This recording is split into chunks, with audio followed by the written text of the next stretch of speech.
Hello and welcome back to the video lecture series for ECE-340. I'm your instructor, Dr. Bradley Duncan. Today we're going to be talking about everybody's favorite topic, conditional probability.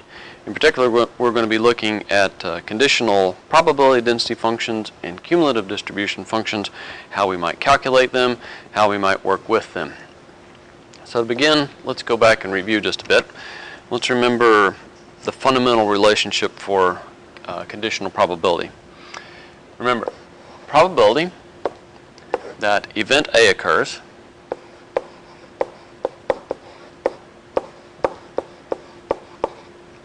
and event B occurs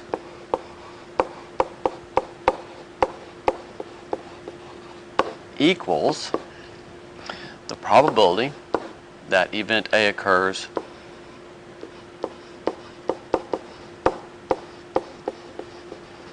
if event B occurs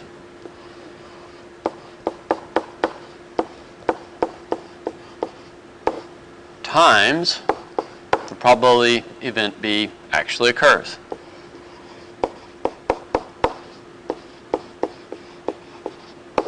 Okay?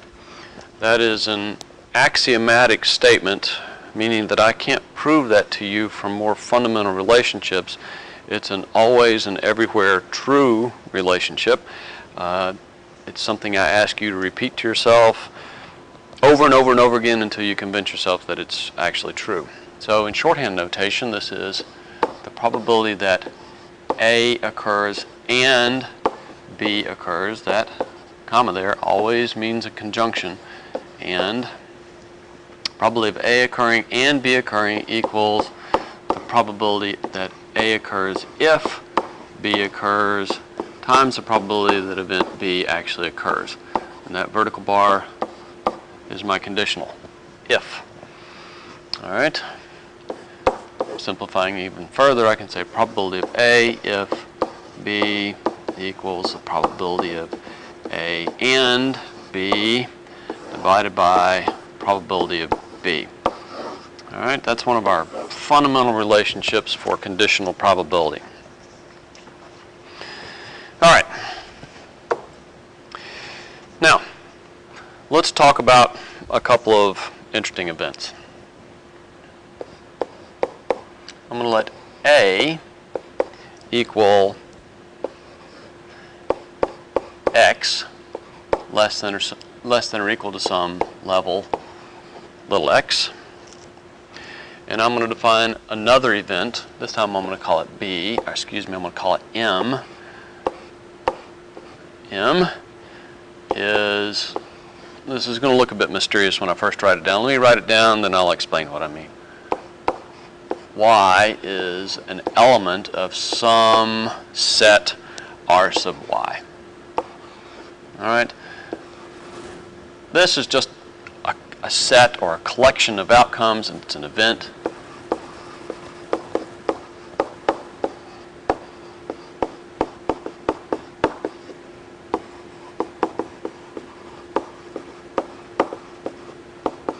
All right, it's just an event with multiple outcomes for y. I'm trying to write this, this is going to be my conditional event shortly.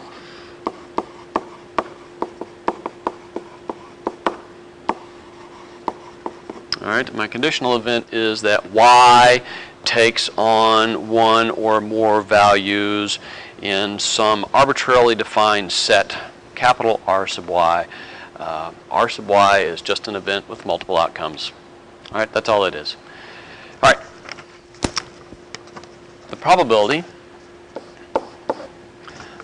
of A and M occurring equals the probability of A if M occurs times the probability that M actually occurs.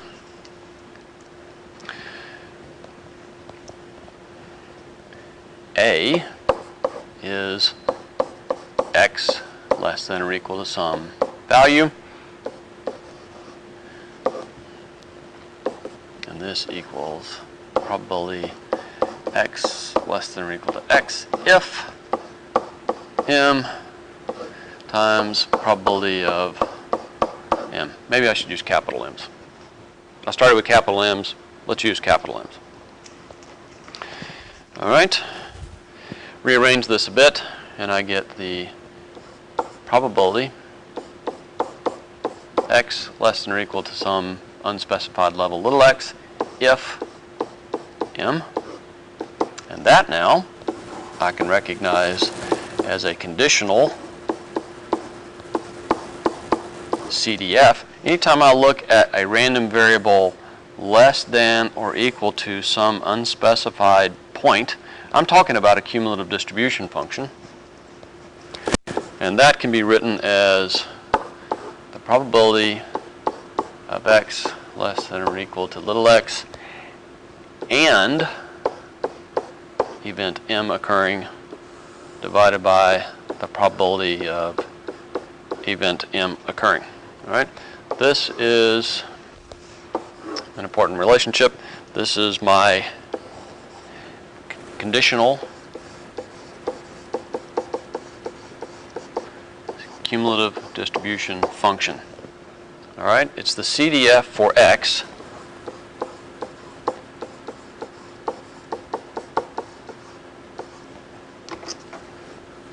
It's the CDF for x, rather. Let me write that again.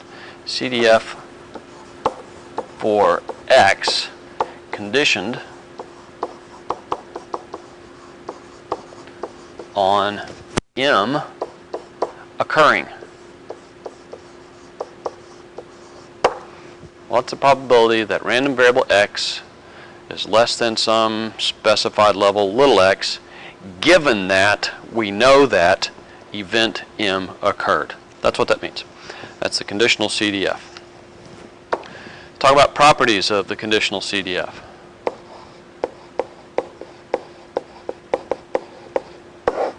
They're very similar to non-conditional CDFs. 1. Conditional CDFs always lie between 0 and 1.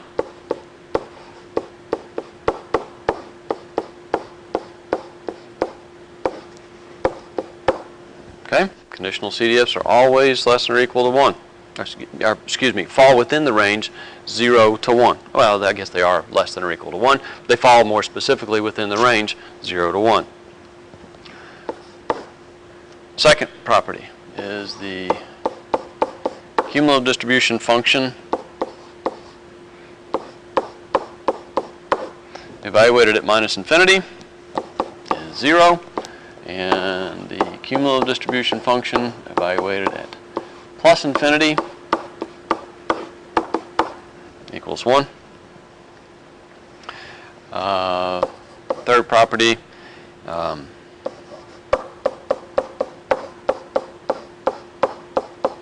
this thing is always non-decreasing.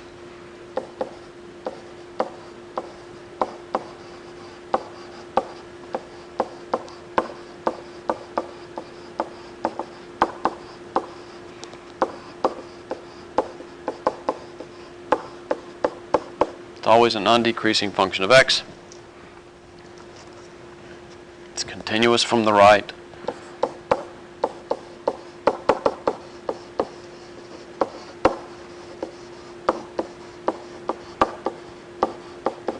That's really more applicable if we were talking about discrete conditional CDFs. We're not going to go there. And then my last property, probability of x falling within a certain range.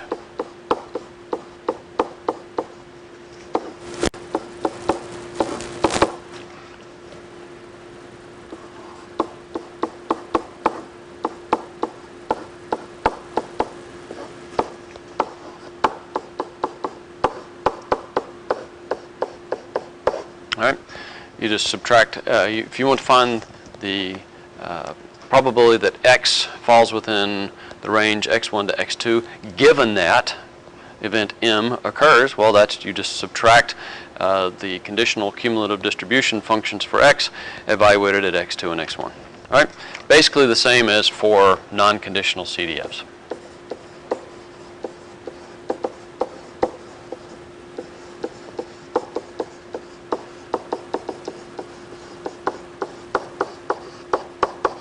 Okay. All right, what about the conditional probability density function?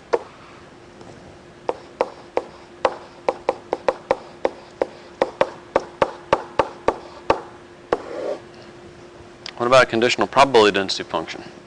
Well, just like with non-conditional PDFs,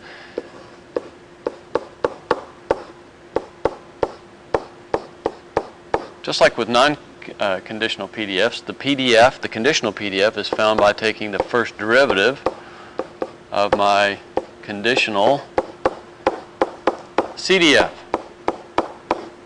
Same as before. All right? I find my conditional PDF by taking the first derivative of my conditional CDF. Properties.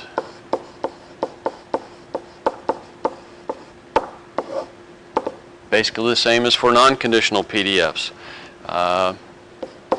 Conditional PDFs are always positive.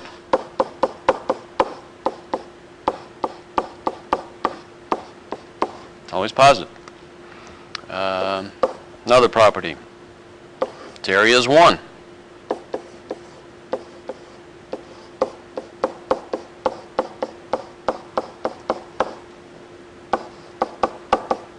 Area is 1.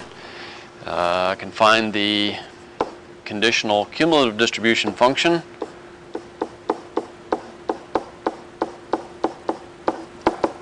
by taking the indefinite integral of the conditional PDF.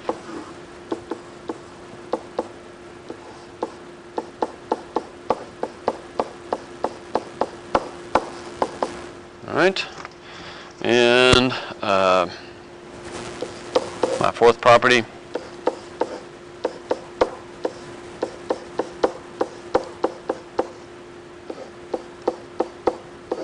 If I want to find the probability that x falls within a certain range between x1 and x2, given that event m has occurred, well, I just integrate my PDF from over the limits.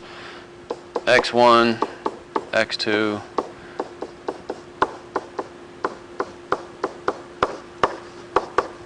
just like that. All right. Once again, those properties ought to look really very familiar to you. They are essentially the same as what we've seen in the past for non-conditional PDFs.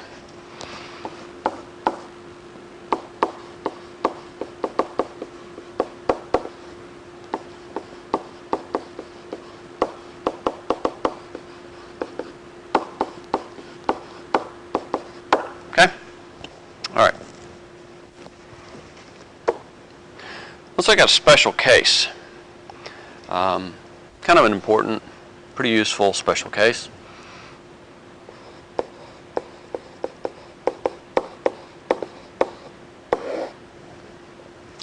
What I'm going to do is I'm going to assume that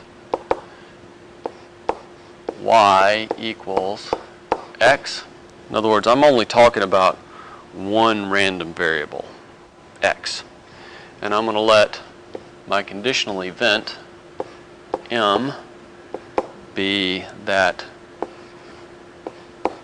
x is less than or equal to not a variable level but a specific value. Random variable x now is a specific value, little m.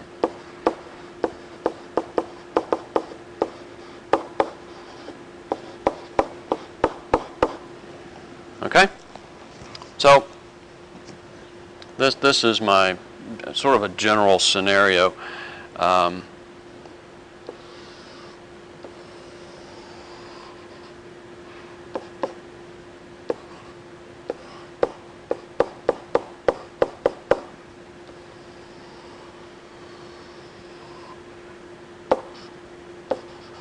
That's a specific value. M is a specific value. This would be my non-conditional PDF.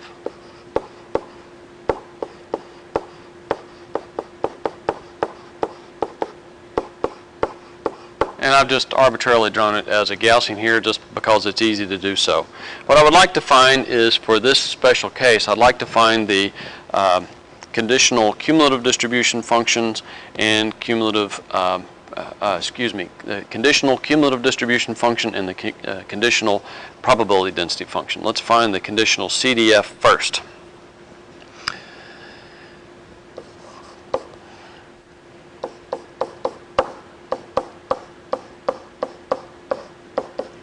From the couple of slides back, we have this.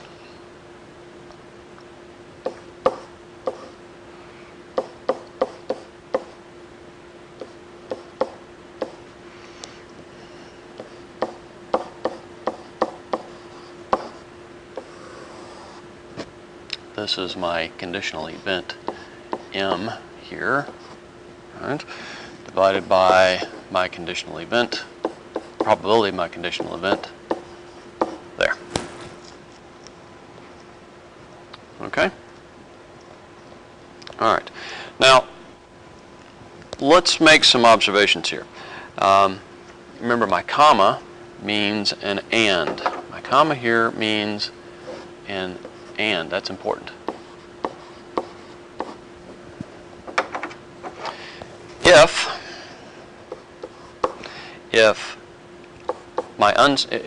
my variable little x is greater than or equal to m, then the probability, I'm looking at the numerator, if the probability that x is less than x and at the same time x is less than or equal to m,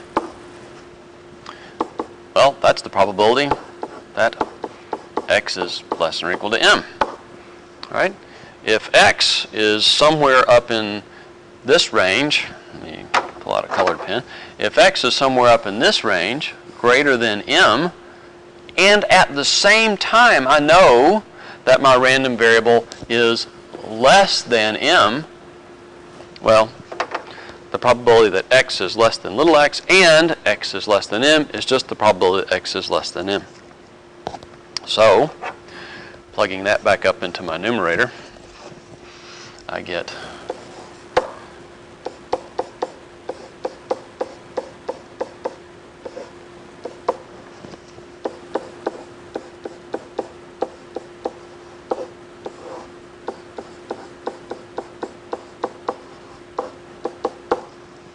that. I get exactly 1. All right? And this is for the case when x is greater than m.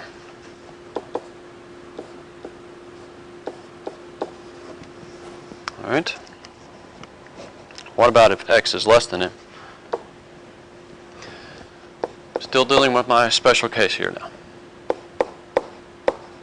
If x is less than m, then the probability that x is less than or equal to x and x is less than or equal to m is simply the probability that x is less than or equal to x. I'm saying up front, x is less than little m, and at the same time I know x is less than m, so the probability that x is less than some value smaller than m, given that x is already less than m, that's just probability that x is less than x. Capital X, random variable x is less than or equal to x. And so,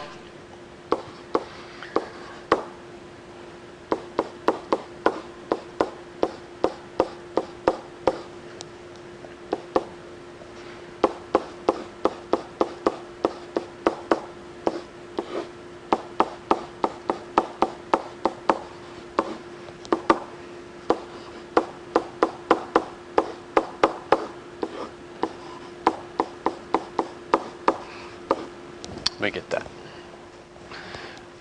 All right, my cumulative distribution function for x, conditioned on m in this special case, is the marginal cumulative distribution function for x divided by the marginal cumulative distribution for x evaluated at the specific point little m. All right, in summary, for this special case,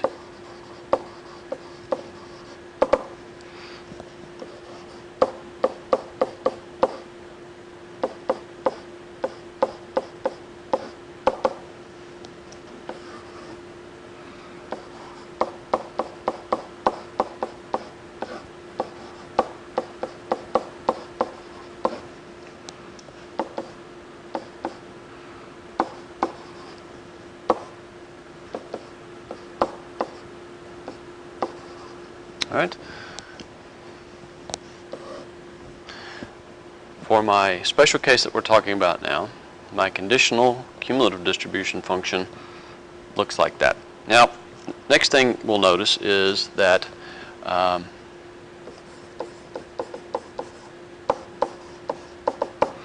notice that my cumulative distribution function for x evaluated at little m is less than 1. All right? So, for the region x less than m, my conditional CDF is greater than my non-conditional CDF. All right? So notice that remember, cumulative distribution functions are always between 0 and 1. Unless m equals plus infinity, the cumulative distribution function evaluated at little m is something less than 1. Divide by something less than 1, I get a number bigger than 1. So my conditional cumulative distribution function in the range x less than m is greater than the non-conditional CDF. But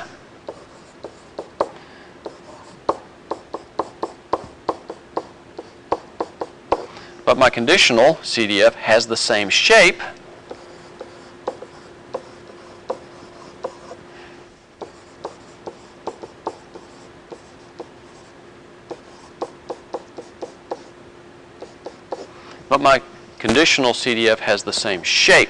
as the non-conditional CDF. All right? So let's sketch that out just a bit. That's why I wanted to draw a picture down here in the lower right-hand corner, so I've left myself a lot of room.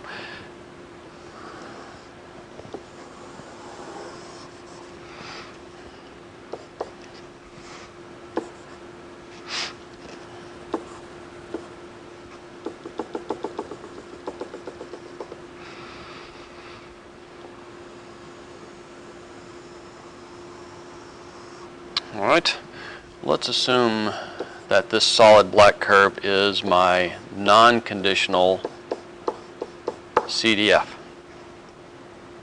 And let's pick a point right here and call this value m. All right, so for this special case, my cumulative distribution function for x greater than or equal to m is exactly 1. Always. And below m, my conditional cumulative distribution function is greater than the non-conditional cumulative distribution function, but follows the exact same shape. Let's see if I can trace this out. All right.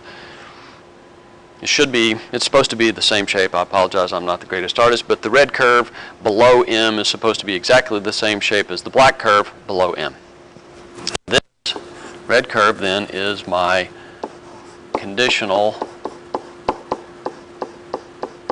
cumulative distribution function for this special case. All right. What about, now that we know, let's look at the conditional CDF, or PDF, conditional probability density function. Let me just begin by reminding ourselves what the conditional CDF looks like.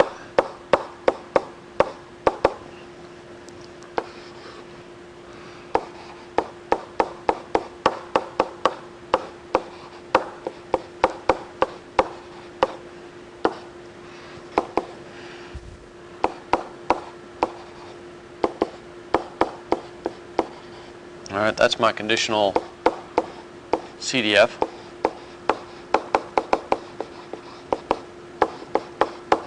That's my conditional CDF. Let's find the conditional PDF.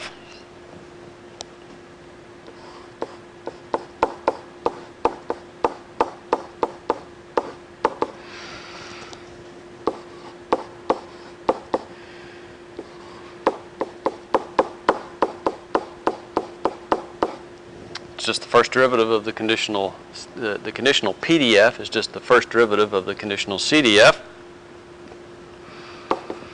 and that is going to be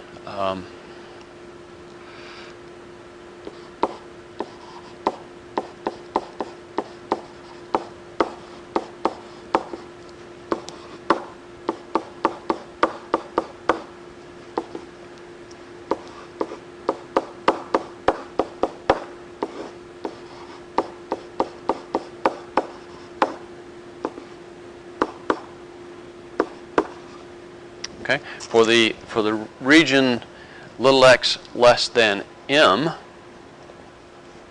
my first derivative is only with respect to the non-conditional PDF or CDF for x, and I pull this thing. This is a constant. The non-conditional cumulative distribution function for x evaluated at m just comes outside the derivative. All right, and of course, the derivative of 1 is 0 if x is greater than or equal to m. All right. So in summary, my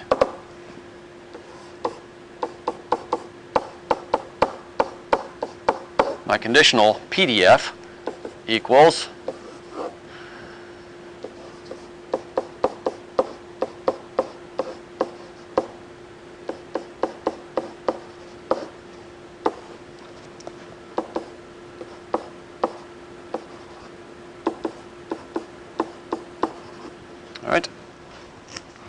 and once again, keeping in mind that my non-conditional cumulative distribution function for x evaluated at m is less than 1.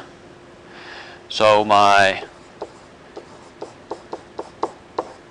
conditional PDF is greater than the non-conditional PDF, but follows the same shape.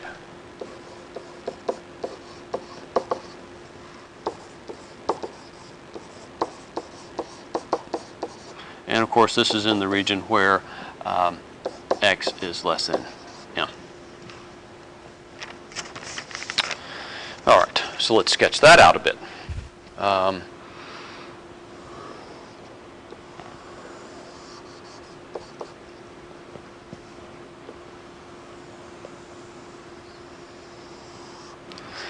If this black curve happens to be my non-conditional PDF,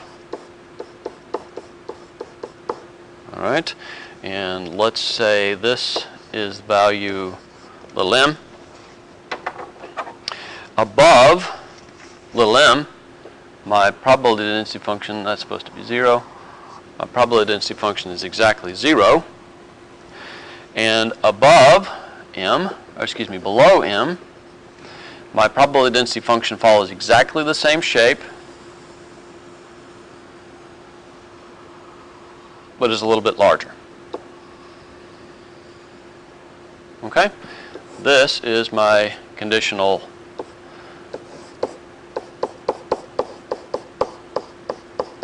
that's my conditional PDF. All right, and way down here in the corner, that's 0. Okay. A couple other things. I can do conditional expectation.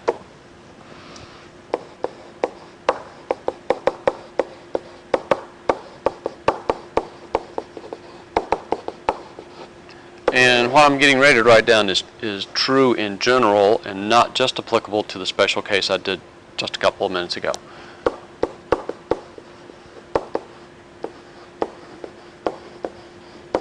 All right. In particular, I can find the conditional mean.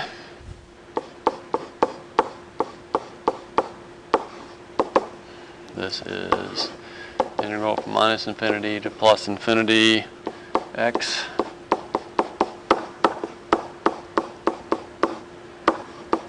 that's a conditional mean.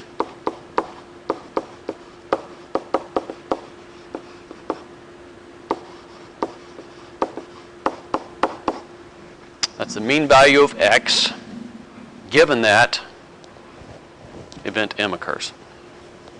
I can also do the mean of functions of x.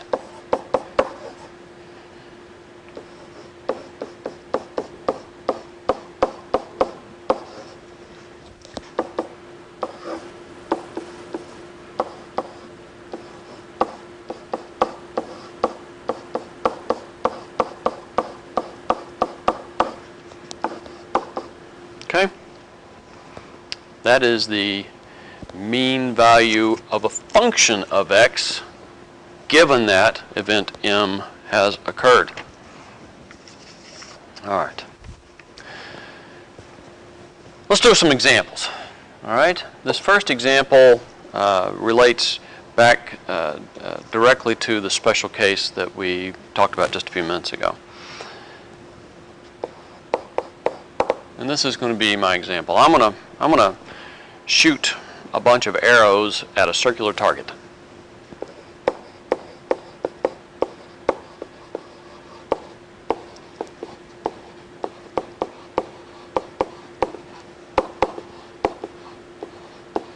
I'm going to shoot a bunch of arrows at a circular target. The radial distance from the center of the target, the radial distance of the impact sites relative to the center of the target,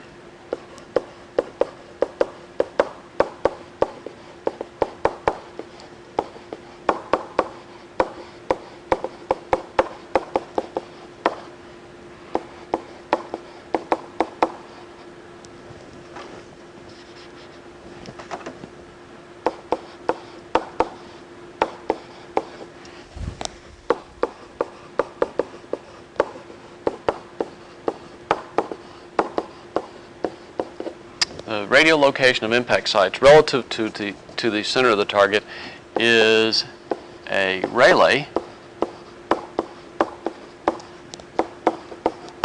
random variable. All right, we're going to make that assumption anyhow. And my Rayleigh probability density function looks like this.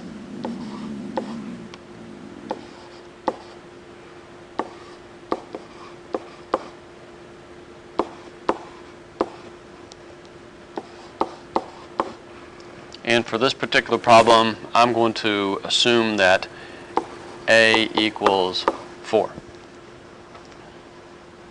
All right, and I guess I should define this. Capital R is my random variable for the location of impact sites relative to the center of the target. So capital R is my random variable. All right, this is a non-conditional PDF.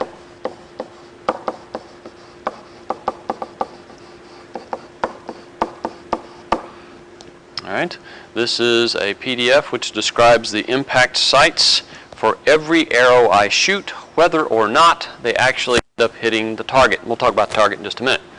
This is a non-conditional PDF. Applies to all arrows shot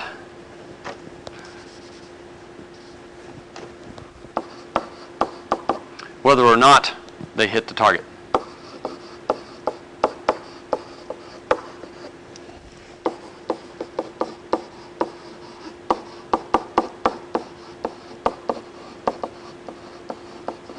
Okay. The non-conditional mean. The non-conditional mean is A times the square root of pi over 2. We've seen this before early on. And in our case, A is 4. And that turns out to be, well, we'll say A is 4 inches. So the non-conditional mean radius of impact sites for all the arrows that are fired at the target, whether or not they hit the target, is 5.013 inches. All right, this is the non-conditional mean.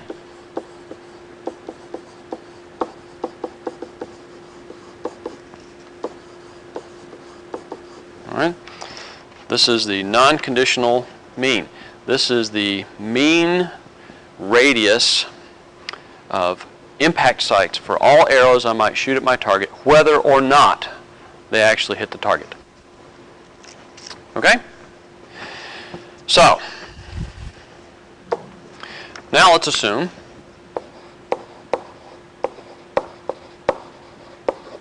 that my target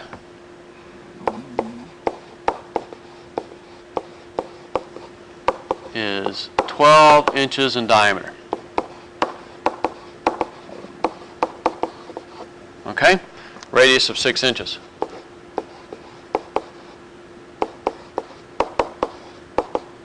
Okay? And what I want to find is I want to find the mean distance from the center of the target for all those arrows that actually hit the target. All right? For those arrows that hit the target,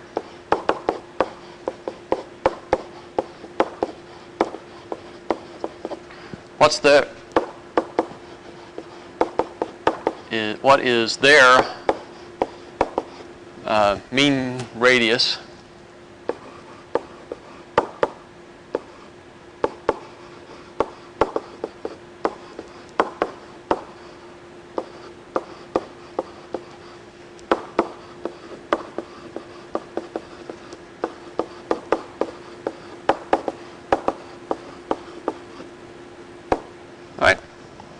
So this is the question we want to answer. For those arrows that actually hit the target, what's their mean impact radius from the center of the target?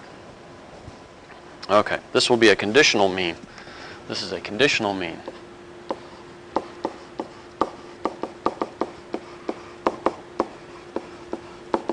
A conditional mean. All right, so from our work a couple of slides back, my conditional probability density function is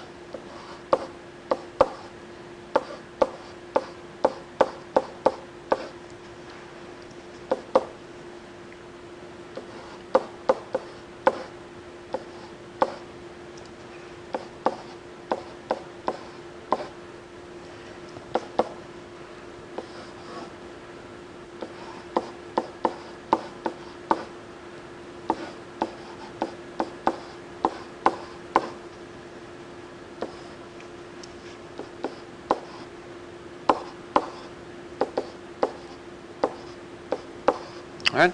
That's what my conditional probability density function looks like. Well, I need to calculate the cumulative distribution function evaluated at 6. From our previous work, a few videos ago, my cumulative distribution function for the Rayleigh random variable, this is non-conditional cumulative distribution function, equals 1 minus exp negative r squared over 2a squared.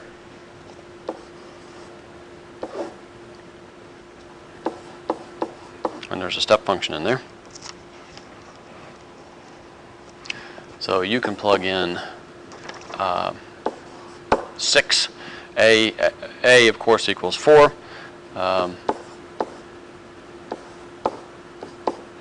You plug that in and you'll find that the result is 0.67534. Okay?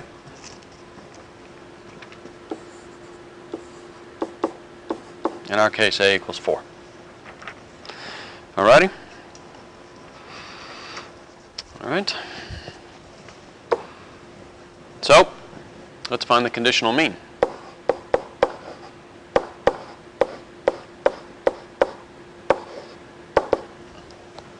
This is an integral from 0 to 6. Notice that my lower limit has to be set equal to 0 due to the step function in the Rayleigh probability density function. There is no value for little r less than or equal to 0. This is r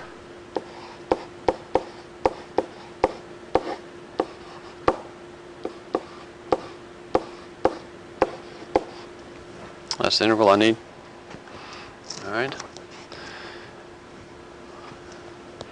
And this equals integral from 0 to 6 r squared 1 over a squared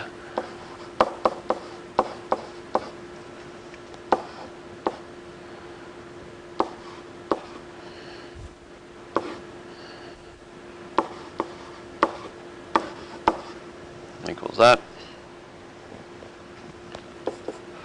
And put in all the values that I know. I know a equals 4, and I know what the non-conditional cumulative distribution function for r is evaluated at 6 from the previous slide.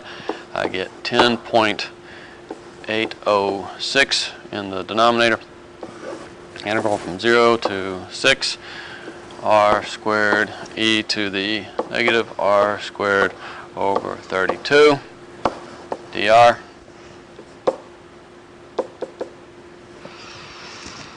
Now, I came to an integral that I couldn't integrate by hand, and I didn't readily find an applicable entry in any of my integral tables. So I turned on MATLAB and I integrated this integral numerically. If you don't know how to do that, let me know. I'll coach you through it. It's really very simple. By the magic of MATLAB, I performed that integral, divided by 10.806, and the result was 3.5476 inches.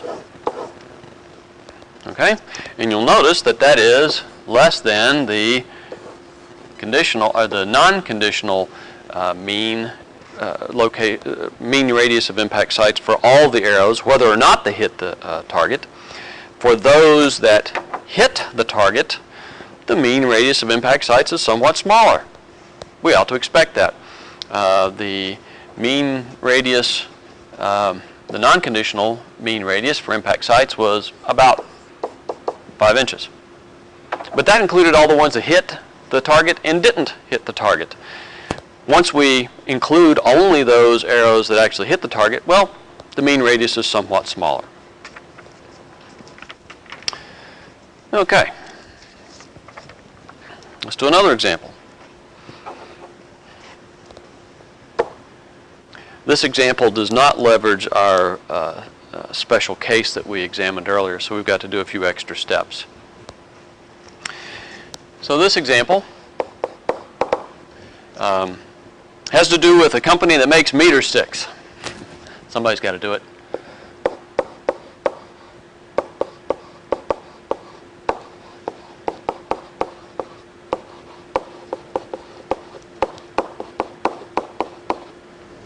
There's a company that makes meter sticks. The non-conditional PDF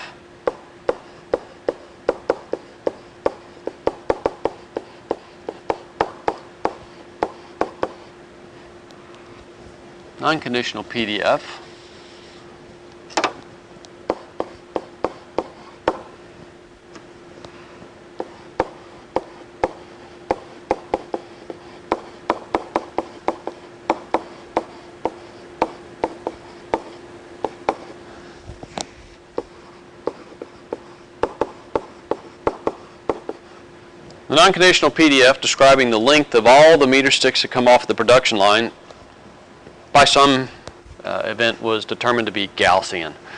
Not surprisingly, the mean length of my meter sticks is 1 meter or 1,000 millimeters, and we will assume that for this example that the standard deviation of my meter sticks coming off this assembly line is 2 millimeters. All right, and all my meter sticks are inspected after coming off the line in some quality control step, and they're rejected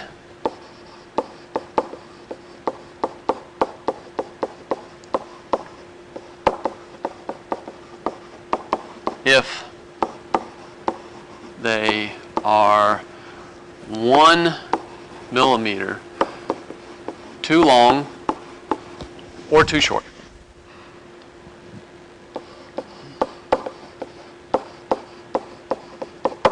Okay? That means that the meter sticks are going to assume to be appropriate quality if they lie between 999 millimeters and 1001 millimeters. All right.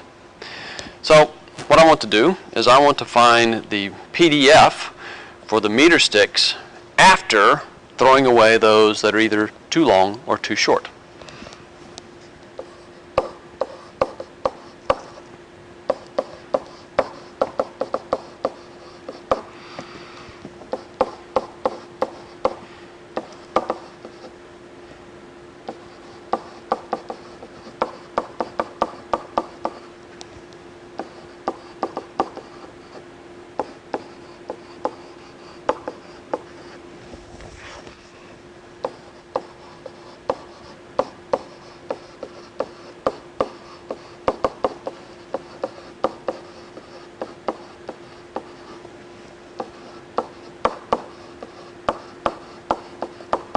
All right, so I want to find the conditional PDF for the meter sticks after throwing away those that are either too long or too short. So my conditional, well, let's do this. We'll say that x equals, my random variable x is my meter stick lengths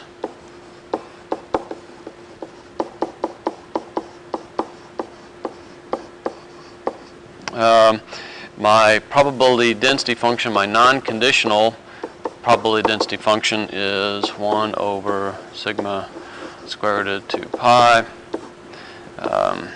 e to the minus x minus m squared over 2 sigma squared. And in our case, this would be 1 over square root of 8 pi e to the negative x minus 1000 squared over 8. And my conditional event is m is 999 less than x less than, oops, too many zeros.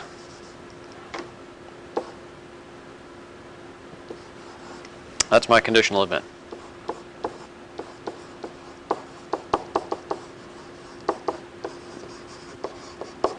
All right. Now remember, my special case several slides ago was that x fell less than some value little m. Now I'm saying that x falls within a range of values. Okay? All right, well, one interesting question we might ask right off the bat is, what's the probability that my sticks are of an appropriate length? Let's do that first. We'll get back to doing the PDF shortly. We'll need this anyhow.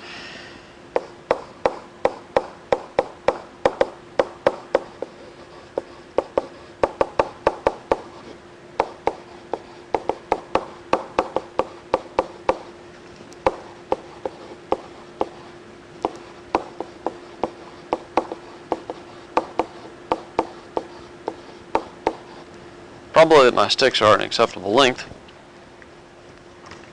Well, let's just kind of reason that out by drawing a picture. My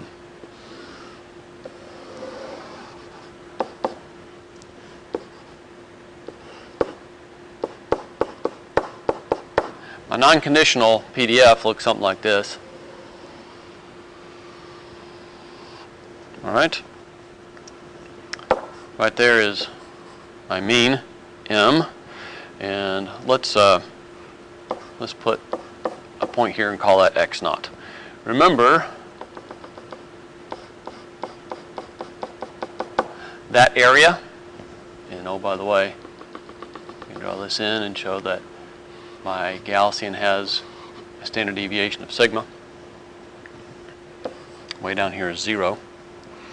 All right, so the area under that upper tail is defined by my Q function. This is Q of x naught minus m over sigma. All right? If that range right there is delta, then if I have another point right here, which is, let's call that x1, and we'll say that x1 equals m minus delta, that area right there is also, by symmetry, q of x naught minus m over sigma. By symmetry.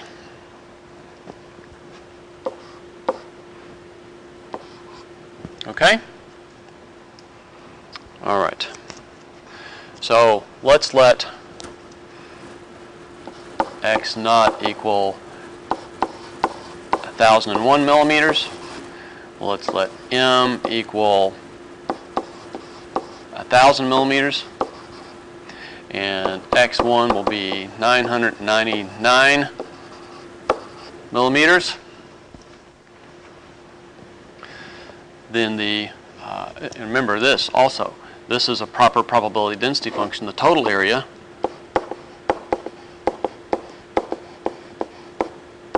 is 1. Total area under that thing is 1. All right. So the probability of m in this case, which is the probability of 999 less than length of my meter stick,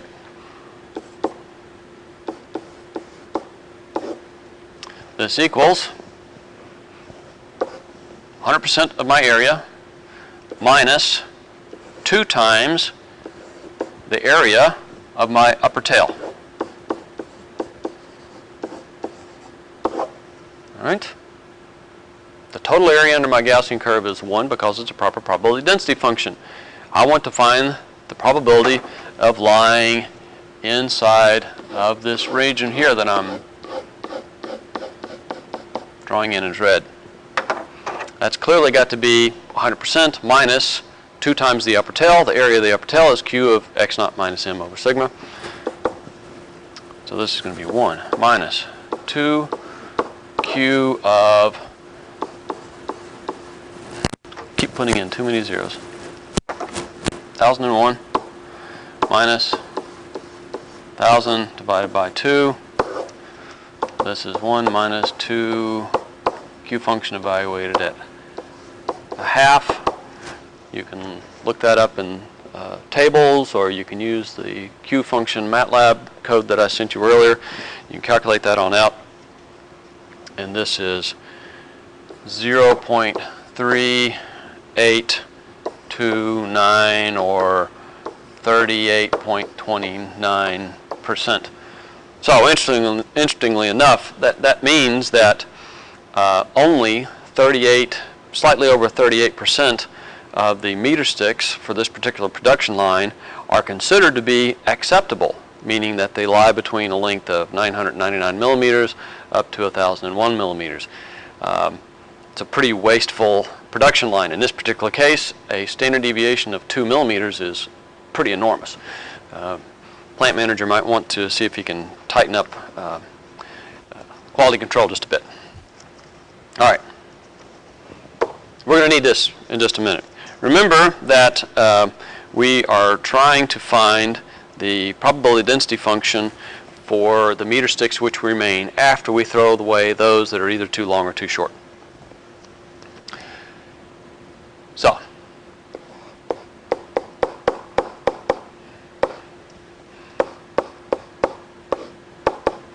we're going to do this by finding the conditional cumulative distribution function first, and then take the first derivative.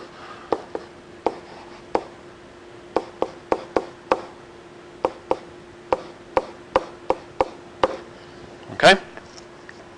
That's what we're going to do. And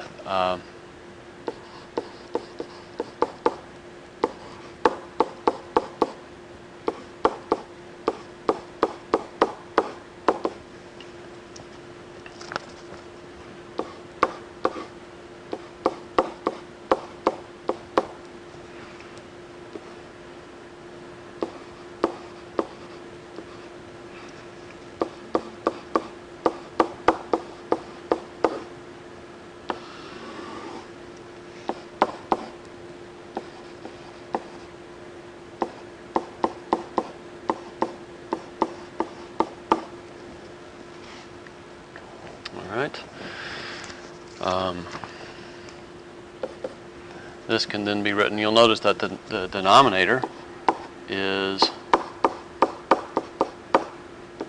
probability of my conditional event, which we calculated on the previous slide. So this is 1 over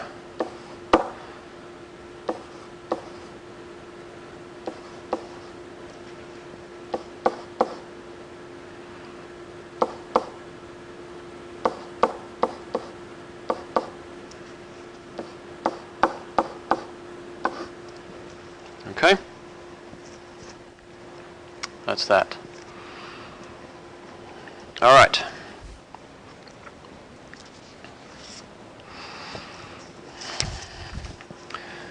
All right. So now let me just write down my result here, and I will then attempt to reason it out. So this is the probability that x is less than some level little x, and at the same time, remember that comma always means an and. So my result is the following. Let me just write this down for you. Maybe I'll just go to another page because I'm going to need a little bit of room.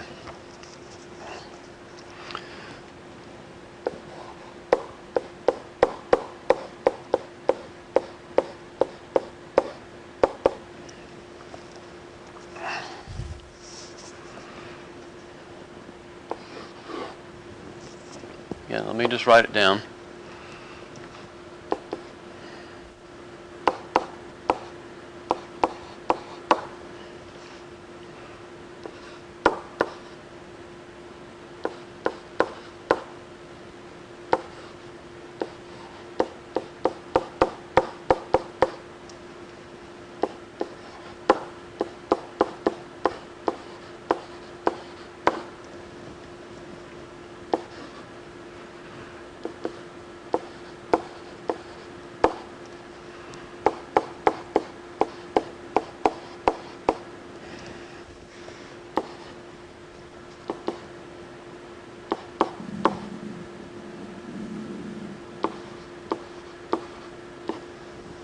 Okay?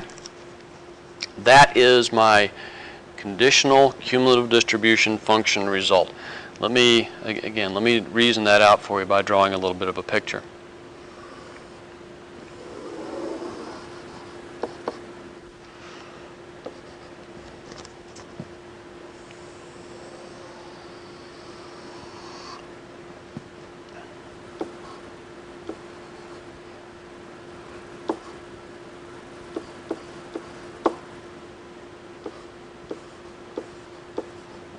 Okay?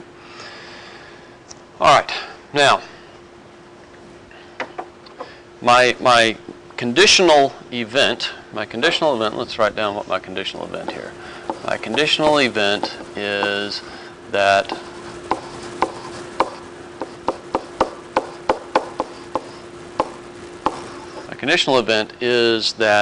my meter stick lengths are between 999 and 1001 millimeters.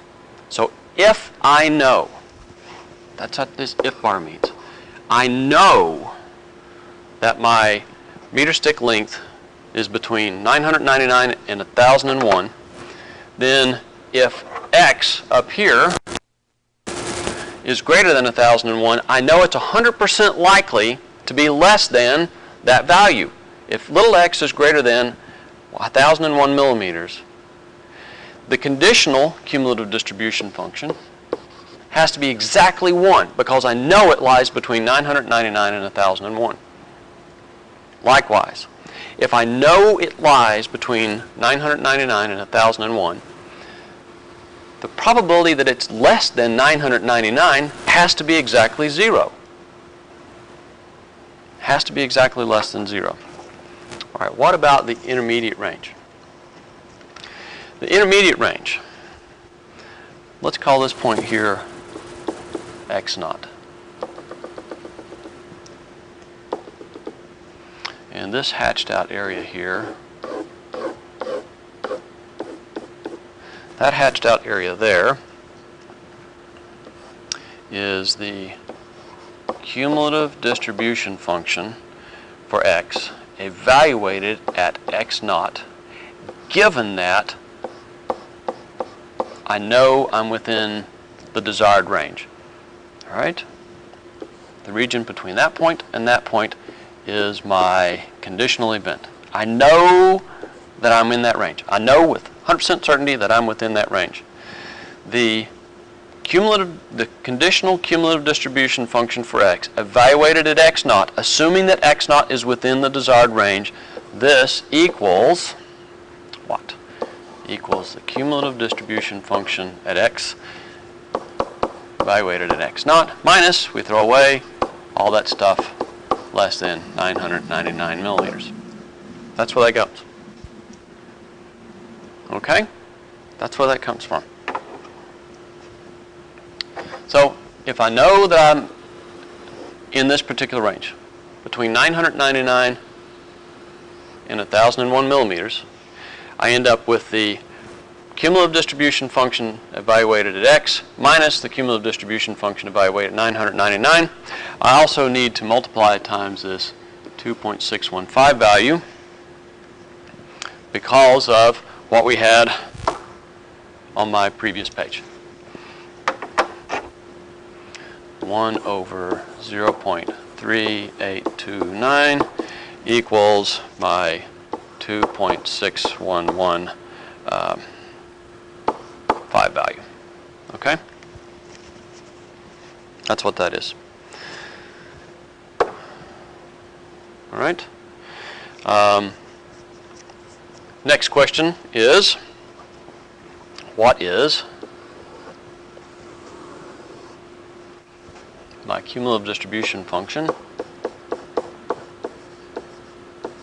evaluated at 999? That's just 1 minus q of negative 0.5, and by symmetry that is q of 0.5, and that is 0.3085. Okay? All right. A couple more steps here and we'll have the conditional cumulative distribution function. Recall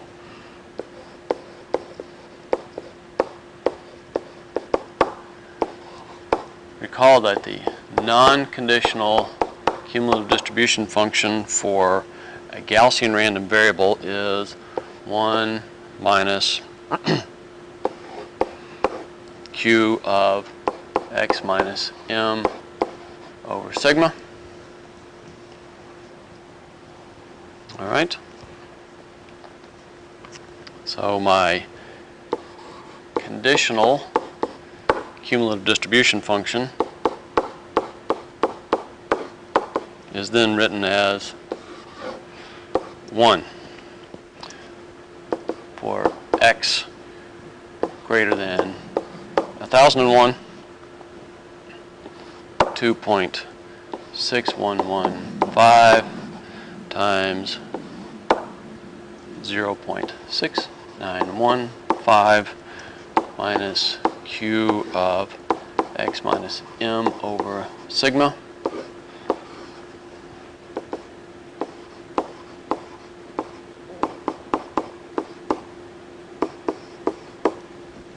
And by the way, that value is 1 minus my conditional cumulative distribution function evaluated at 999. And then it's 0 in this range.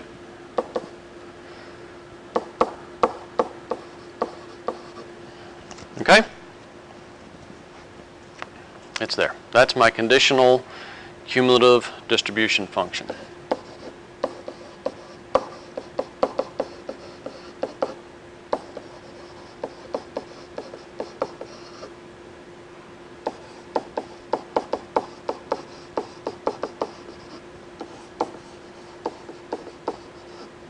Okay, that's my conditional cumulative distribution function. To find my, remember I'm still trying to find my conditional PDF. I'm going to do that by taking the derivative of this function, right, my blue starred function. I'm going to find the conditional PDF by taking the derivative of my conditional CDF in this form, because I know the derivative of that is just a non-conditional PDF. Okay?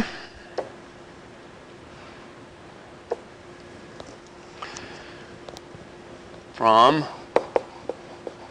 my starred equation, a couple of pages back, from that equation, we find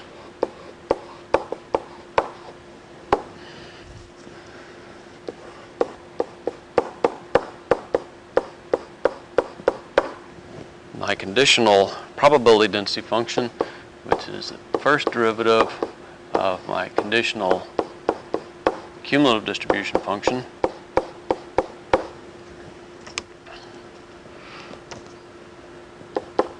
That's just very simply 2.6115 times my non-conditional PDF, but it's valid only in this range.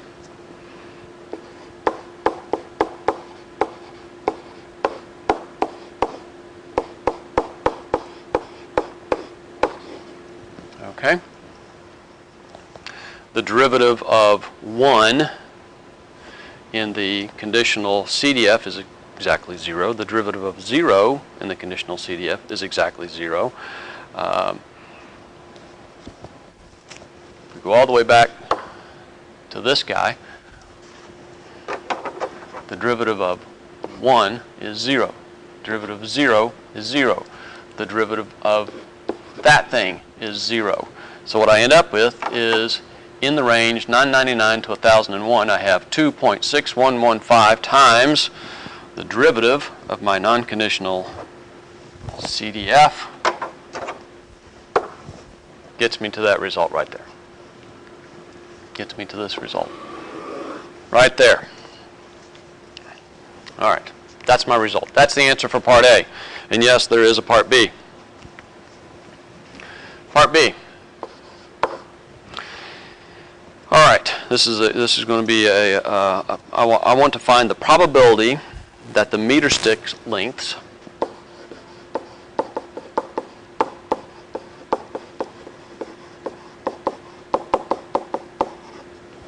what's the probability that the meter sticks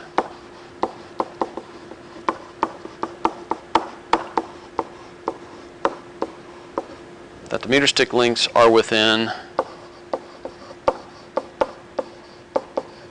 plus or minus 1/2 millimeter after throwing all of those away that were either too long or too short.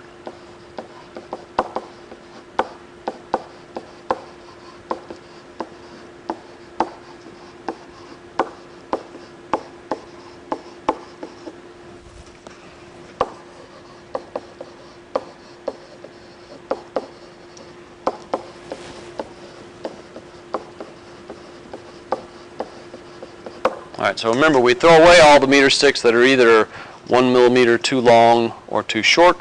After we throw away those that are either too long or too short, what's the likelihood that those which remain are within 1/2 millimeter of the appropriate length? All right?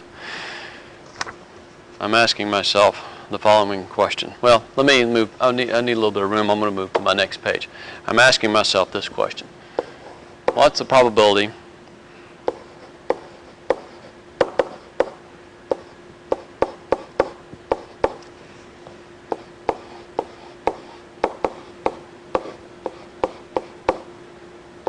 I want to find the probability that my meter stick length is between 999.5 millimeters and 1,000.5 millimeters, given that I know that they lie between 999 and 1,001 millimeters. This equals integral from 999.5 to 1,000.5 of 2.6115 times my non-conditional PDF. All right. This equals 2.6115.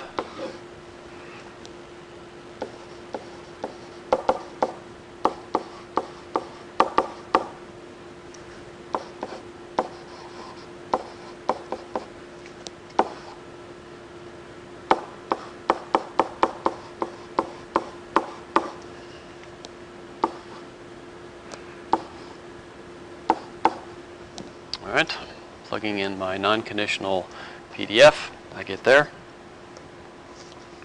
Alright, now what I'm going to do is I'm going to make a change of variables. I'm going to let u equals x minus m over sigma and du equal dx over sigma. After change of variables, I get 2.6115.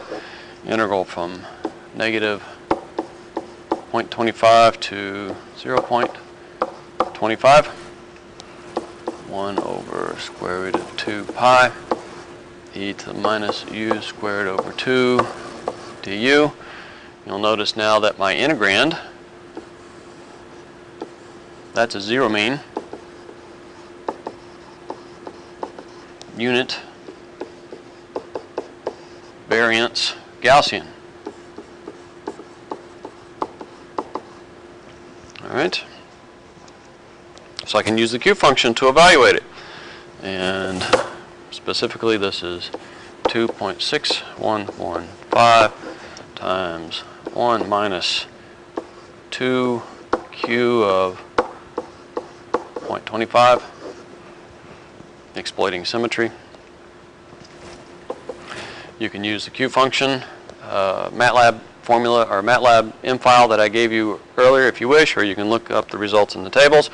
After working this all out, I get 2.6115 times 1 minus 2, 0.4013, and that is 0.5155, or 51.55%. Okay, so what that says is after I throw away all of the meter sticks that are either too long or too short, a little under 52% of them are within a half a millimeter of the correct length. I really think the plant manager ought to tighten up quality control. One last question might be, what is the probability that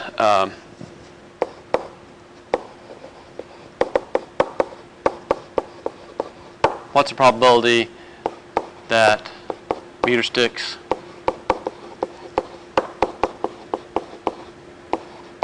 are within plus or minus half a millimeter of 1 meter before throwing any of them away?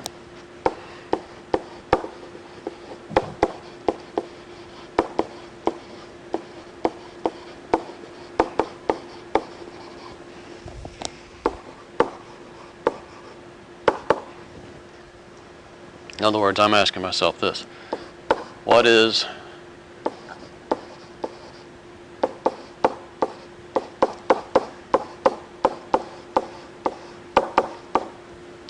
what's that? That is a non-conditional probability. You'll notice there is no vertical bar and an M in there. This equals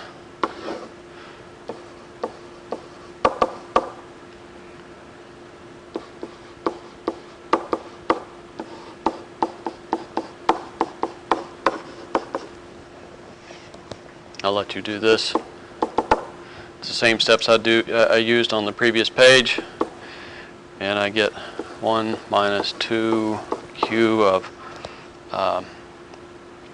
0.25, and that is 0.1974, or 19.74%. You'll notice there's no 2.6115 multiplying the result at that point. All right, so